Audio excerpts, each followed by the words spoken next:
നിതിൻ രാജ് ഇന്ന് നമ്മുടെയൊക്കെ നെഞ്ചിലെ നീറ്റലാണ്. ഒരു കുടുംബത്തിന്റെ ആകെ പ്രതീക്ഷയായിരുന്ന യുവാവ്. അച്ഛൻ പെയിന്റിംഗ് തൊഴിലാളി, അമ്മ തൊഴിലുറപ്പ് തൊഴിലാളി. ഓർക്കണം, മെറിറ്റ് സീറ്റിലാണ് നിതിൻ കണ്ണൂർ അഞ്ചരക്കണ്ടിയിലെ ഡെന്റൽ കോളേജിൽ അഡ്മിഷൻ എടുത്തത്. അതിന്റെ കൂടെ വീണ്ടും നീറ്റ് എഴുതാനും പരിശ്രമിക്കുന്നുണ്ടായിരുന്നു. നിതിന് തണലാകേണ്ട അധ്യാപകൻ, വിവരം പകർന്നു നൽകേണ്ട അധ്യാപകൻ അറിവിന് പകരം പകർന്നത് വിഷമാണ്, ജാതിയുടെ നിറത്തിന്റെ വിഷം. കേരളം മുഴുവൻ ഈ വിഷയം ഏറ്റെടുത്തു കഴിഞ്ഞു, കേസെടുത്തു. നിതിന്റെ കുടുംബത്തിന്റെ കണ്ണീര് കേരളം മുഴുവൻ കണ്ടു.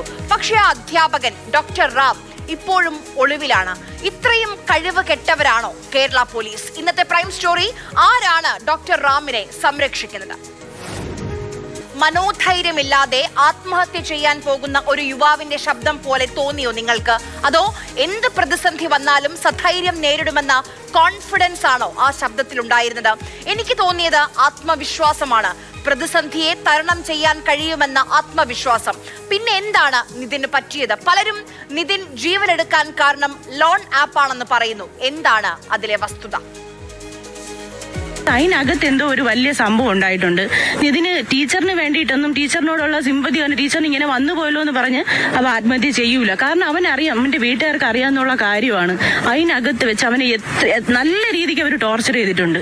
അവിടെ എന്ത് സംസാരിച്ചെന്നോ ഒന്നും പ്രിൻസിപ്പൾ അതിലൊന്നും പറയില്ല. പെട്ടെന്ന് പുള്ളി അങ്ങ് ഒഴിഞ്ഞു പോവുകയാണ് ചെയ്തത്. വിദ്യാലയങ്ങൾ വിവേചനങ്ങളുടെ വേദിയാകുന്നത് വേദനാജനകമാണ്. നിതിന്റെ മരണം കേവലം ഒരു ആത്മഹത്യ മാത്രമല്ല, നമ്മുടെ വിദ്യാഭ്യാസ മേഖലയിൽ ഇന്നും ഒരു ക്ഷീണവുമില്ലാതെ തല ഉയർത്തി നിൽക്കുന്ന ജാതീയതയുടെ തെളിവാണ്. കറുത്തവനെന്നും വെളുത്തവനെന്നും വേർതിരിക്കുന്നവർ അധ്യാപകരല്ല, അവർ മനുഷ്യരല്ല. നമ്മുടെ ഭരണഘടന വിഭാവനം ചെയ്യുന്നത് തുല്യനീതിയാണ്. കെവിനെ പലരും മറന്നു കാണും, അതുപോലെ നാളെ നിതിനെയും മറക്കും. വിലപ്പെട്ട ഒരു ജീവനെ എത്ര ലാഘവത്തോടെയാണ് കൊന്നുകളഞ്ഞത്.